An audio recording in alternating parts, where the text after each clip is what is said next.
سلامی سلامی لقوم کرام. جیسے ایک پاکستانی جا رہا تھا، ٹرین میں سفر کر رہا تھا ایک چائنیز کے ساتھ. تو پاکستانی تاجروں کا دماغ بہت تیز چلتا ہے. تو ایک چائنیز کے مچھر آ کے بیٹھا. چائنیز دنیا کی ہر چیز کھا لیتے ہیں، چائنیز نے اٹھایا اور کھا لیا. اب پاکستان نے بولا یار ادھر تو مچھروں کا بزنس بھی ہو سکتا ہے. تو پاکستانی کے مچھر آ کے بیٹھا، اس نے پکڑا اور چائنیز سے بولا کتنے کا خریدے گا.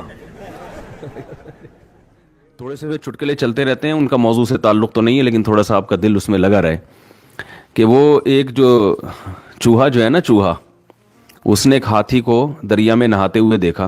السلام علیکم، خیریت سے آپ؟ تو ہاتھی کو دیکھا دریا میں نہاتے ہوئے. تو چوہے نے ہاتھی سے کہا یار ذرا باہر آنا، کام ہے ضروری. تو ہاتھی نے کہا بھائی میرے لیے باہر آسان نہیں ہے، میں گھنٹوں لگیں گے، میں ہاتھی ہوں، کوئی مذاق نہیں ہوں. چوہے نے کہا نہیں، بہت ہی اہم کام ہے، تھوڑی دیر کے لیے آپ کو باہر آنا پڑے گا. اب بیچارہ اتنی مصیبت سے باہر نکلا. چوہے نے کہا بس ہو گیا کام، واپس جاؤ. ہاتھی نے کہا بھائی کیا ٹینشن تھی، مجھے اتنی مصیبت سے نکلا. اور میں، چوہا کہہ رہا ہے بس میں یہ دیکھنا چاہ رہا تھا میرا انڈر ویئر پہن کے تو نہیں نہا رہے تم پہ. ٹھیک ہے نا، صحیح ہے. تو خیر ہاتھی انڈر ویئر نہیں پہنتا. کوئی بھی دنیا کا جانور ایسا نہیں ہے دنیا میں کوئی جو لباس زیبتن کرتا ہو، کیونکہ لباس کا تعلق کس سے ہے؟ تہذیب سے. انسان ہمیشہ سے لباس پہنتا آیا ہے، یہاں تک کہ قرآن مجید میں اللہ نے فرمایا کہ جب آدم علیہ الصلوۃ والسلام سے خطا ہوئی ہے جنت میں، تو اس خطا کے بدلے میں اللہ نے جو سب سے پہلی سزا دی، ان کا لباس چھین لیا. حالانکہ وہ دونوں میاں بیوی تھے، حضرت آدم اور حوا، لیکن ان میں اتنی حیا تھی کہ فطفقا یخصفان علیہما من ورق الجنہ، کہ جنت کے درختوں کے پتوں سے اپنے جسم کو ڈھانپنے لگے. تو پہلے دن سے اللہ نے انسان کے مزاج میں اور انسان کے فطرت میں کیا رکھا ہے؟ تہذیب. لباس کا تعلق کس سے ہے؟ تہذیب. ایک جاہل پیر تھے، جاہل پیر ہوتے ہیں نا اپنے مریدوں کو بس کھانے کھلانے کی ترغیب. انہوں نے کہیں کدو کی فضیلت پہ بیان کیا. کس پہ بیان کیا؟ کدو کی فضیلت. نبی صحیح حدیث ہے کہ رسول اللہ صلی اللہ علیہ وسلم کو لوکی اور کدو جو ہے نا یہ بہت پسند تھا. یہ صحیح حدیث ہے.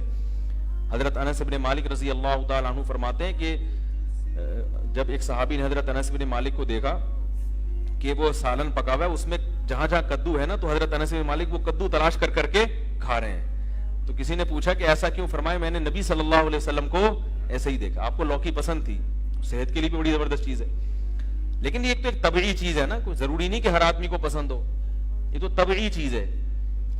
تو آپ وہ مولانا جو جاہل پیر تھے نا، انہوں نے اپنے مریدوں کو حدیث سنائی کہ کدو نبی نے کھایا، نبی کی سنت. جب کھانے کا ٹائم آیا نا، تو وہ جو مرید تھا اس نے کہا کہ حضرت میں آپ کے لیے کدو شریف پکا کے لے آؤں. اب کدو کے ساتھ کیونکہ سنت ہو تو شریف کا لفظ بھی ایڈ کر دیا کہ کدو اتنے فضائل سنے، تو حضرت میں آپ کے لیے کدو شریف پکا کے لے آؤں. وہ ان کے تو آسان خطا، یار اب ہمیں کدو کھلائیں گے. تو انہوں نے کہا یار ہم گناہگار لوگ ہیں، میرے لیے کوئی بغیرت سی مرغی پکا کے لے آؤ. ہم کیا ہیں؟ ہم بڑے گناہگار لوگ ہیں، کدو شریف کہاں، ہمارے لیے کوئی بغیرت سی جس میں غیرت بالکل ہی نہ ہو. تو یہ جو فارمی چکن ہے نا، اس بیچاری کو کچھ پتہ نہیں. مجھ سے ایک دفعہ بقرعید میں کسی نے مسئلہ پوچھا کہ حاملہ گائے جو ہے نا، حاملہ گائے، اس کی قربانی جائز ہے؟ میں نے کہا ہاں جائز ہے. تو انہوں نے کہا اس بیچارے معصوم بچے کا کیا قصور ہے؟ وہ جو گائے کے پیٹ میں معصوم بچہ ہے اس کا کیا قصور ہے؟ تو میں نے کہا اس کی ماں بیچاری کا کیا قصور تھا جس کو ہم کاٹ رہے ہیں، اس سے کوئی اس کو کسی جرم کی سزا دی جا رہی ہے. تو جانور بیچارے کا کوئی قصور تھوڑی ہوتا ہے کہ جو ہم اس کو کاٹ کے کھاتے ہیں. وہ اللہ نے بنایا کس کے لیے؟ ہمارے لیے. چٹکلا سناتا ہوں نا، کئی بار آپ سن چکے ہیں. وہ ایک بچے نے، ایک مس تھی، انہوں نے وہ بچے بیٹھے ہوئے تھے، اسٹوڈنٹس بیٹھے ہوئے تھے، ان سے معاہدے لیے کہ دیکھو بیٹا پکا وعدہ کرو، پکا وعدہ کرو کہ پان گٹکا نہیں کھاؤ گے. انہوں نے کہا میس پکا وعدہ پان گٹکا نہیں کھائیں گے.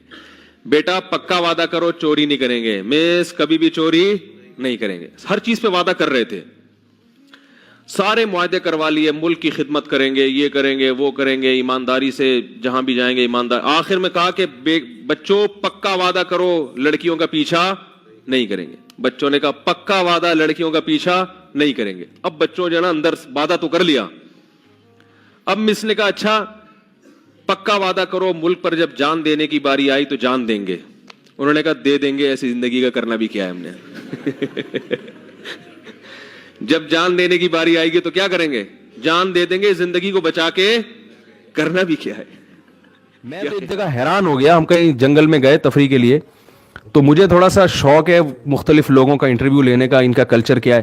تو میں نے دیکھا کہ اب ہمارے کیمپ کے قریب 2 ذرا ایجڈ سی خواتین تھیں, تو میں نے کہا چلو ان سے تھوڑا سا انٹرویو لوں, یہ خیمے میں کیا پکا رہی ہیں. ہم وہاں قریب گئے تو وہ کچھ مچھلی ڈال کے اور کچھ پکا رہی تھی. تو تھائی زبان میں ایک ترجمہ کرنے والے میرے ساتھ موجود تھے, تو وہ انہوں نے بتایا کہ یہ مفتی صاحب ہیں, ہمارے عالم ہیں, یہ آئے ہیں, یہ آپ سے انٹرویو لینا چاہتے ہیں. میں نے ان سے پوچھا آپ کیسے رہتے ہیں, کیا کھاتے ہیں, تو گپ شپ ہوئی. تو پھر جب انہوں نے تعارف کروایا نا کہ ہمارے عالم ہیں یا مذہبی رہنما ہیں, تو پھر وہ کہنے لگیں خواتین کہ آپ, وہ تھیں تو بدھسٹ تھیں, تو انہوں نے کہا آپ ہمارے لیے گاڈ سے دعا کریں کہ اللہ ہمیں اولاد دے دے. تو میں نے کہا یہ دونوں لیڈیز کے اولاد, یعنی شاید ہمیں سے مراد ہو, ان کے میاں کہیں اور رہتے ہوں گے, دونوں کی اولاد نہیں ہوئی. تو میں نے کہا کہ وہ کیا مطلب آپ دونوں کے, یعنی شوہر کہاں ہیں؟ تو پتہ چلا کہ یہ ان کا شوہر ہے اور یہ کیا ہیں. تو میں نے ان کو, ویسے وہ اردو سمجھتے بھی نہیں تھے, میں نے تھوڑا مزاق کیا, میں نے کہا اسی وجہ سے تو اولاد ہو نہیں رہی.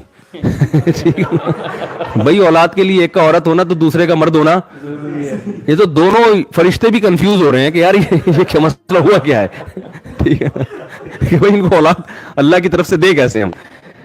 تو ایسے عجیب فیشن ان لوگوں کے کہ مرد نظر نہیں آتا اور عورت نظر نہیں آتی. تو اسلام نے حکم دیا کہ مرد ہو تو حلیہ کیسا ہونا چاہیے, یہ نیچر ہے بھائی, مرد بن کے رہے اور عورت بن کے رہے. وہ ایک آدمی کسی کے یہاں رشتہ, بیان ختم ہو گیا, جو جانا چاہیں جا سکتے ہیں.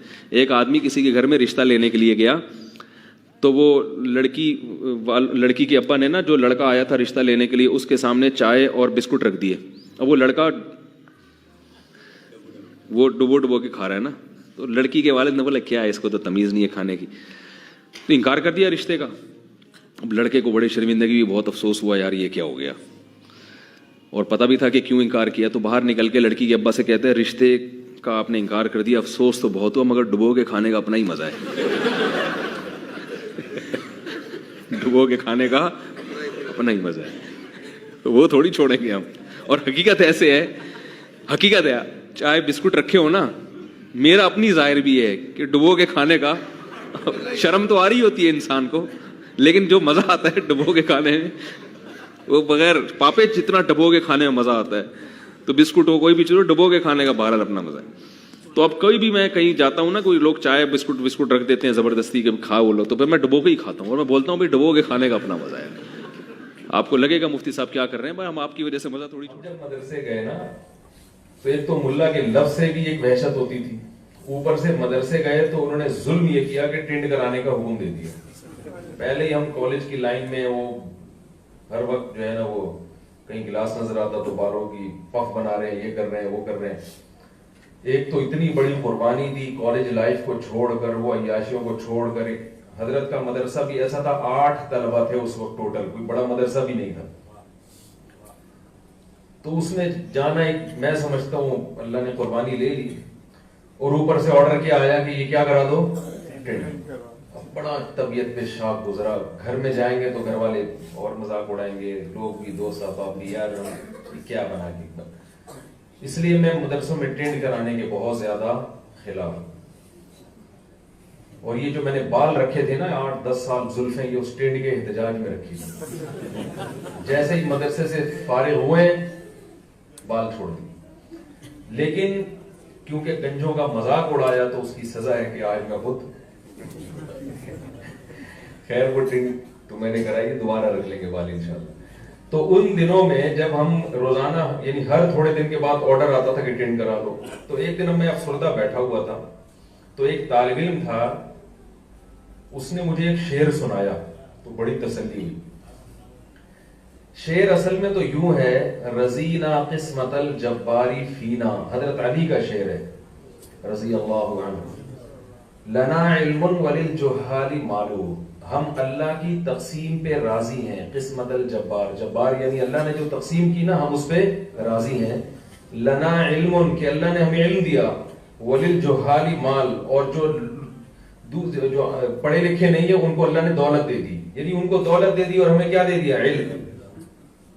آگے اس کی وجہ کہ ہم کیوں اللہ کی اس تقسیم پہ راضی ہیں. فَإِنَّ الْمَالَ يَفْنَى عَنْ قَرِيبٍ وَإِنَّ الْعِلْمَ يَبْقَى لَا يَزَالُ. اس لیے کہ مال ان قریب فنا ہونے والا ہے اور علم ہمیشہ باقی رہنے والا. تو اصل شعر یوں تھا. تو اس طالب علم نے اس کو چینج کیا. جب بار بار اس طرح پھر رہا تھا نا، سر پہ ٹنڈ ہو رہی تھی، تو تسلی کے لیے بھی شاعری کہی جاتی ہے نا، اپنا غم ہلکا ہو جائے. تو اس نے کہا کہ یہ شعر یوں ہونا چاہیے: رزینا قسمت الجباری فینا لنا ٹنڈن وللجہال بالو. کہ ہم اللہ کی اس تقسیم پہ راضی ہیں کہ ہماری ٹنڈ اور جاہلوں کے سر پہ بال. آگے دلیل: فَإِنَّ الْبَالَ يَفْنَى عَنْ قَرِيبٍ وَإِنَّ الْٹِنْڈَ يَبْقَى لَا يَزَالُ. اس لیے کہ بال عن قریب ختم ہو جائیں گے اور ٹنڈ ہمیشہ باقی رہے گی. ٹنڈ ہمیشہ کیا رہے گی؟ باقی رہے گی.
save you. Only your deeds will do you good or bad. So now is the best time to work for your Jannah. Remember Allah, He will remember. My biggest dreams to see